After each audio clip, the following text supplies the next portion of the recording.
Shalom. I'd like to start out by giving all glory, praise, and honor to Yahweh Bahasham, Yahweh Shai Bahasham, Ruach Wadash. Double honors to the elders and apostles of the Great Millstone. Shalom to the elect of Israel. This is the Mayim in Atlanta. I want to get started right here at 2nd Esdras, chapter 6 and verse 7. This is, "Then answered I and said, What shall be the parting asunder of the times, or when shall be the end of the first, and the beginning of it that followeth? And he said unto me, From Abraham unto Isaac, when Jacob and Esau were born of him, Jacob's hand held first the heel of Esau, for Esau is the end of the world, and Jacob is the beginning of it that followeth." Esau is the end of the world. I was going into that because over this past weekend, somebody that's close to me that is a so-called Christian, I wasn't trying to get into it with them, but they made the comment that Christians are the only thing holding this world up from the destruction. And I was appalled at that comment, and I've thought about it since, and have just been like, that's an extremely proud statement to say, but ultimately it shows that you don't know what time you're in. You don't know what time period you're in. You don't know which world you're in. You don't know. You're just really simple to not know where you are, what time period you're in, what kingdom you're in, what world, when I say world, age that you're in. And it's Esau's world. You're in Esau's world, which would make it the end of the world currently where we are. We've got what we could call the biblical timeline that you see in Daniel chapter 2 as well as Daniel chapter 7 with the different kingdoms or the different beasts that would exist. Or in Daniel 2, it's the different statues or parts of the statue that would exist, and those are kingdoms, those are ages or worlds, eons that would exist before the kingdom of heaven is set up. And it's this right here in 2nd Esdras 6 and 9 is showing you that Esau will be in power and influence at the end of this timeline before the kingdom of heaven. And so him saying that Christians are propping up this world, yeah, I'll give him that, because Christianity is a part of this world. Christianity is Esau's version of the scriptures. It's his fantasy where he can magically be saved. That's why Christians, their biggest thing is that everybody can make it and that God loves everybody. Isn't that something that Esau would say? Oh, he doesn't actually hate me, he loves me. That's what they're doing. They're overcompensating for the lack of love from the Lord. Oh, God loves everybody.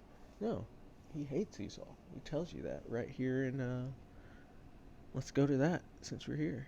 Malachi 1, or talking about this. We're talking about this. Malachi 1 and verse, we'll start at 2. Actually, we'll start at 1. The burden of the word of the Lord, Yahweh Bashem Yahweh Shai, to Israel. To Israel. The Israelites are the Negroes, Latinos, and Native Americans. By Malachi. It says, "I have loved you, saith the Lord. Yet ye say, Wherein hast thou loved us? Because we've been under the curses of the Negroes, Latinos, and Native Americans. Our land has been stolen. Our heritage has been stolen. We are at the absolute bottom of society. All the heathen, all the other nations are over us. We're called proverbs and bywords. We're looked at funny. We're not believed because we're giving the truth of the matter, but we're still not being believed. So wherein hast thou loved us?" He goes on to say, "Was not Esau is the so-called white man, including the small hatters. They are at the top of this world.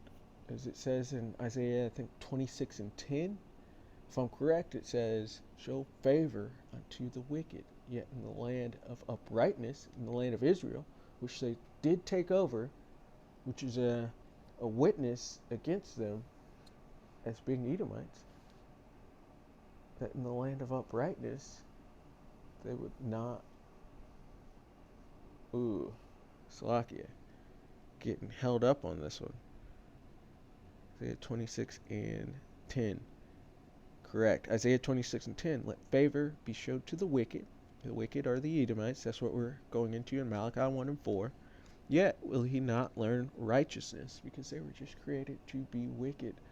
They're always going to be off. And so their sacrifice of Judeo-Christianity, their version of the scriptures where they can magically be saved, is off, because they're not righteous people. They're liars. They had to cover over the images, which is blasphemy of the Holy Spirit. And they had to change the gospel. That's wicked in itself. These are wicked people. Their sacrifice is not going to be upheld as well. It says, let favor be showed to the wicked, because they are in a very high position. They're the rich ones of this world. They're the ones who have power and influence over this world, because they're in a favored, blessed position. Yet will he not learn righteousness, no matter what. They can't do right. It says, in the land of uprightness, in the land of Israel, will he deal unjustly. And they're doing that. They're showing the whole world that with these Palestinians right now, dealing unjustly. And will not behold the majesty of the Lord. These people say that the laws are done away with. Some of them think that they're advancing so far that they don't need the Lord anymore. They can't learn righteousness, so the Lord's got to do away with it. But this is the wicked that's in rule. This is showing that this is Esau's world. We're going back. Malachi 1 and 2. I have loved you, saith the Lord. Yet ye say, wherein hast thou loved us? Of the Israelites. It says, was not Esau, and Israelites, Negroes, Latinos, and Native Americans. It says, was not Esau, so-called white people and small hatters, Jacob's brother. Jacob's name was changed to Israel. The Israelites are the Negroes, Latinos, and Native Americans. We're very close to each other, so-called white people and small hatters, and being the Edomites, and us, the Israelites, being the Negroes, Latinos, and Native Americans. We're actually extremely close together. They were brothers. And one represents the righteous, and one represents the wicked. There's two nations in that womb. It's not Esau, Jacob's brother, saith the Lord. Yet I loved Jacob. Only loved Jacob. Jacob being the righteous. And I hated Esau. He hates Esau. They're the wicked. There's nothing to not hate about them. They're wicked people. They've taken his law, statutes, commandments, his scriptures, turned them all upside down to where they can actually obtain salvation. Told the whole world that his law, statutes, and commandments are done away with. They took out parts of the Bible, that what we're reading in 2nd Ezra 6. They took that out because it explains who they are. So they removed it conveniently for themselves. They lift themselves up as the people of the Lord because they're in a favored position. But at the same time, the Lord's not in any of their thoughts. They deserve to be hated. And I hated Esau, and laid his mountains and his heritage waste for the dragons of the wilderness. He gave them a blessing at one point with Greco-Rome, and Rome fell. Rome fell. And this new Rome, this fourth beast, which is, we're going into time periods with Esau being the end of the world. The fourth beast, which is Rome, the fourth beast being Rome, it fell, but its deadly wound was healed, so it rose back up into what we have now is NATO and the EU. This includes America, which is that whore that rides the back of this beast. The beast are power structures or empires. This is the Edomite empire within the Edomite world. They control the world, and specifically their elite, regular everyday Edomite is not going to understand. Or and it's not really the problem, it's the elite. They're the ones that have power over the world. But he's raised up their power structure again. But it's all to just throw it down. These are the same wicked that are created for the day of judgment. He made them for this. They're tailor-made for this. So their destruction that's coming is going to be tailor-made. Everything they put out is about to come back on them. But verse 4, whereas Edom saith, we are impoverished, but we will return and build the desolate places. And this is in them. They think they're supposed to be in power. You know, in Psalms 49, their inward thought is that their houses shall continue forever. Even after this destruction, they're already planning on rebuilding. It's not going to happen. Whereas Edom saith, we are impoverished, but we will return and build the desolate places. Thus saith the Lord of hosts, they shall build, but I will throw down. And they built. We see it. Western civilization. They built it on the backs of Jacob. Thus saith the Lord of hosts, the Lord of armies, they shall build, the Edomites, but I will throw down. So it's going to be destroyed.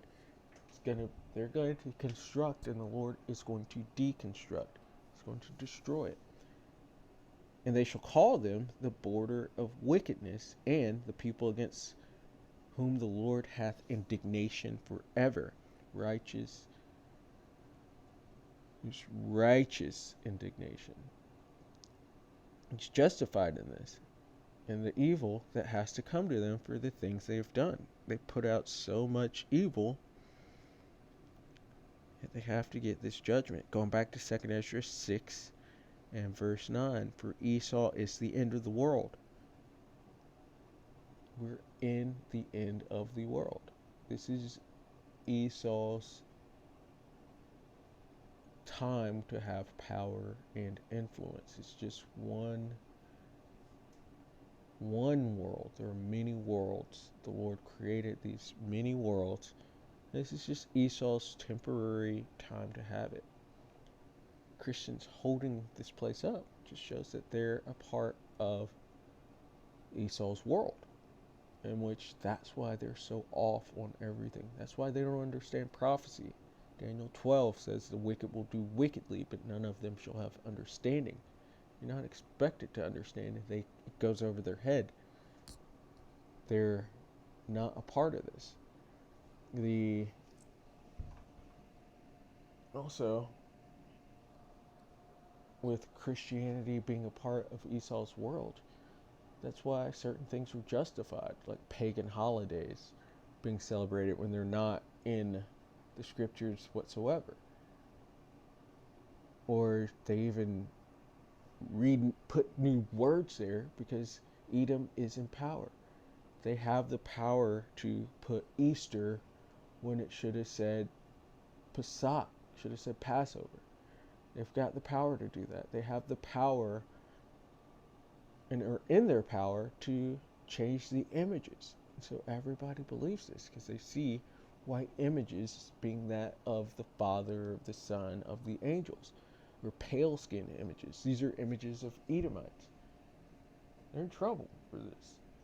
But this is their world, so of course they can say these things. And that's what the world would believe because this is their world currently. Esau is the end of the world. What else do they do? All the pagan understanding within the scripts that they justify, and it should be well understood that these things come from the time of the Council of Nicaea and the time of Constantine. They put all these pagan understandings in there. So like your hell understanding, that's a lie. Trinity, that's a lie. So on and so forth. Their whole understanding is upside down. It's because you're upholding Esau's version of the scriptures, which is no truth. Esau is known as the devil, which means deceiver, slanderer. It's going to be a lie. It's a part of Esau's world. There's nothing to stand on, Christians. There's nothing to stand on. You have Esau's version of it within your heart and within your mind. And Esau's the end of the world. And since you have his doctrine, you're a part of what's going to fade away with this world. You're a part of Esau's world being a Christian, going into these churches that are, the scripts even talk about how the Lord's not in there. He said, no temple made with two hands. The Israelites are the new temple that's being raised up. Esau is the end of the world, and they're going to fall with it because they've got his understanding within their hearts and mind. Let's see. Actually, go back. For Esau is the end of the world. That's what everybody's looking for. That's what people see right now, is the end of the world. They're questioning if these things that are occurring are the actual end of the world. And yeah, and it's the end of Esau's world. And then Jacob's is after.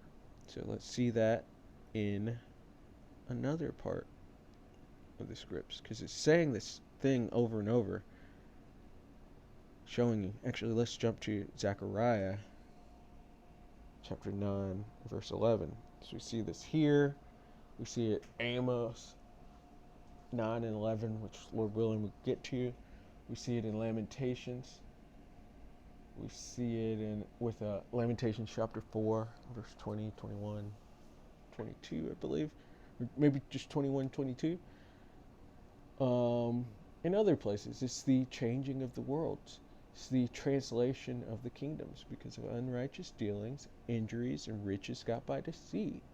The kingdom is translated from one people to another. And the Edomites are the wicked, so they've done wickedly, stealing lands. They call it colonizing and imperialism. That's wicked. It goes against the scriptures. You have to be judged for that. Stealing this book and putting it on themselves, that's wicked because they had to change the scripture around, change the characters around. This is all blasphemy. Every bit of them touching the Bible and having it. And if you believe they're blasphemy, you're going to be confederate with them. They're in trouble for these things. People have to understand that you can't be a Christian. Zechariah 9 and 11. Translation of the kingdoms.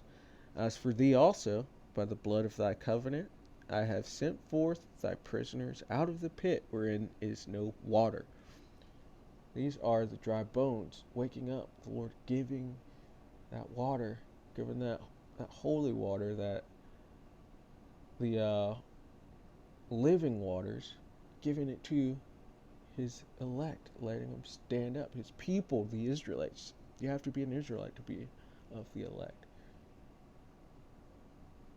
Standing them up. But this is Ezekiel 37. This is Revelation chapter 11. Raising his people back up. And also, these other people that are claiming it, Judeo-Christianity, these people over there in the land, when did this happen to them? When did they lose their heritage, get raised back up? It didn't happen.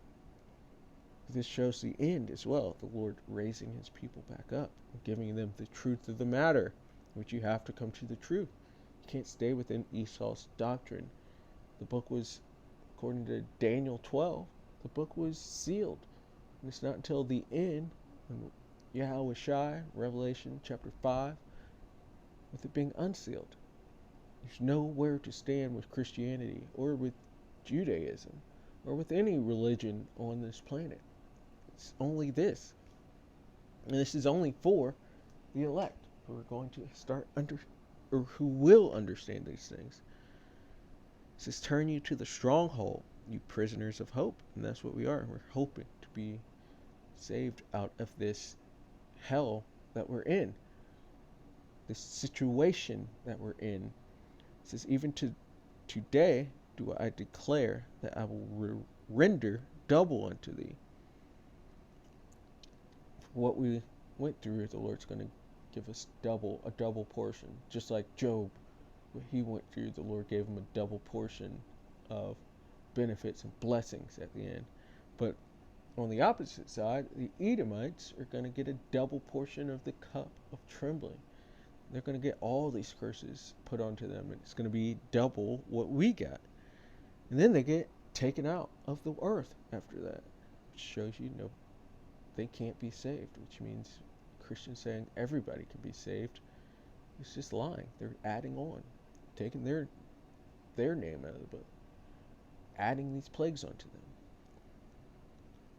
them. Verse 13, because this is the point. When I bent Judah for me, filled the bow with Ephraim, showing the northern and the southern kingdom, and raised up thy sons, O Zion, the Israelites, raised up the Israelites out of this state that we've been in, this low state, giving us the truth, raising us up, against thy sons, O Greece.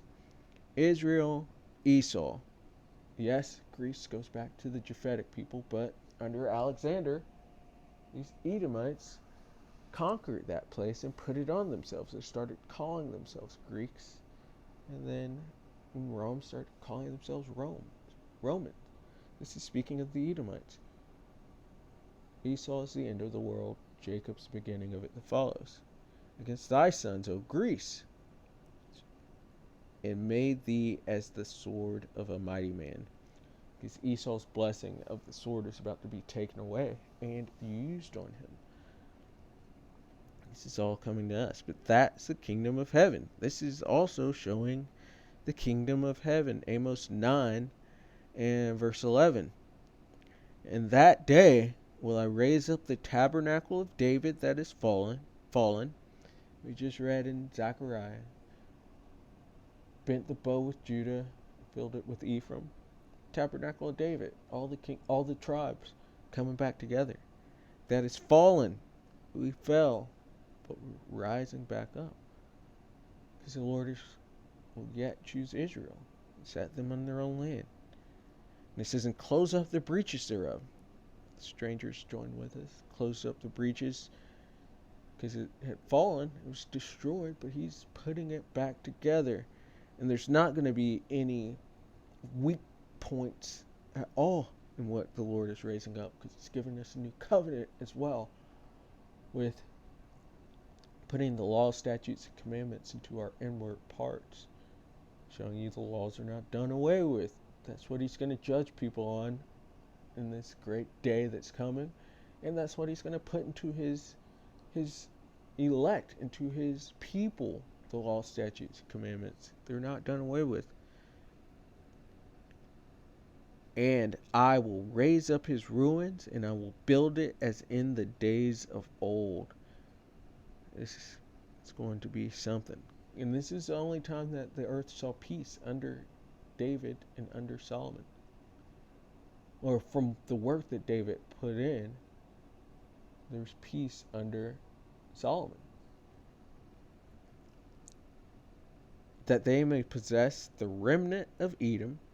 So there's a remnant of Israel, but there's also a remnant of Edom, an elect of Edom, which are there for the majority. I'm not saying an Edomite can't be somewhere else in the earth, a lower level, and can't be somewhere else in the earth and make it, but their elect are their elite. They're going to be hiding in bunkers, being preserved to be the first crop of slaves on the other side. That they may possess the remnant of Edom. Going to be in these different bunkers and these different spots that they're going to hide out in, but they're going to be taken out. They're being preserved to be slaves. And of all the heathen, there's going to be an elect portion of every nation. There's an elect of Moab that's going to survive and become slaves. There's an elect of Ham that's going to survive and become slaves in the kingdom. There's an elect of Ishmael that's going to survive and become slaves. Because all these nations are the enemies of the Lord and the enemies of the Israelites. And they have been confederate to keep the Israelites down in a state of not knowing who they were, to show, even, and that was prophetic. They had to do that for the Israelites to remember themselves in the lands of their captivities. This had to happen, and they were being used for this purpose, but they're going to have to serve a judgment, which is coming, to be possessions, that they may possess the remnant of Edom, so-called white people. You're going into slavery. You small hatters, you're not the Lord's people. You're going into slavery. And of all the heathen, everybody that does not come from, through their father's seed, does not come from an Israelite, an Negro, Latino, Native American. And it doesn't matter if it's seed line now, if you're just born to an actual Israelite, or if it happened thousands of years ago to where you don't look like the rest of the Israelites. You might look like a small hatter. You might look like a so-called white person, or a Chinese person, or a Hamite, or an Ishmaelite, or an Elamite. You might look like these other nations, but going back to an Israelite, it's huge. This is who you have to be to have any goodness coming for you in the end of Esau's world. You have to be an Israelite, and being an Israelite, you have to be an elect Israelite of his preserved. You have to be of this tabernacle of David. But everybody else, just destruction, judgment, slavery. And of all possess the remnant of Edom, and of all the heathen possessions, which are called by my name, saith the Lord that doeth this. So he's raising up his people to conquer and enslave and destroy the other people. God's good all the time. He's only love. He loves everybody. Everybody can be saved. If you consider being an elect heathen for possession, made for possession and salvation, then sure, fine. It says, behold, the days come, saith the Lord, that the plowman shall overtake the reaper. Plowman being Jacob, overtaking the reaper, the Edomites. Esau's the end of the world, Jacob's the beginning of it follows. And the treader of grapes, him that soweth. Showing this whole switch. And the mountains shall drop sweet wine, and all the hills shall melt. The Lord's truth is out. It can't be stopped. It's coming out. It's out. And I will bring again the captivity of my people of Israel, and they shall build the waste cities, and inhabit them, and they shall plant vineyards, and drink the wine thereof. They shall also make gardens, and eat the fruit of them. And I will plant them upon their land. So the Lord's doing this, not a Balfour declaration. The Lord's actually going to deliver us in chariots, what the world ignorantly calls UFOs or UAPs. He's going to deliver the Israelites in that, and then plant them into the land of Israel. That's what would have happened if those people were a fulfillment of prophecy. That's what would have happened. You would have seen a chariot invasion. You would have seen Edomites going into slavery, and the other people being brought down into captivity. You would have seen all these things, but this didn't happen. And they've been fronting as the people. They have a huge judgment.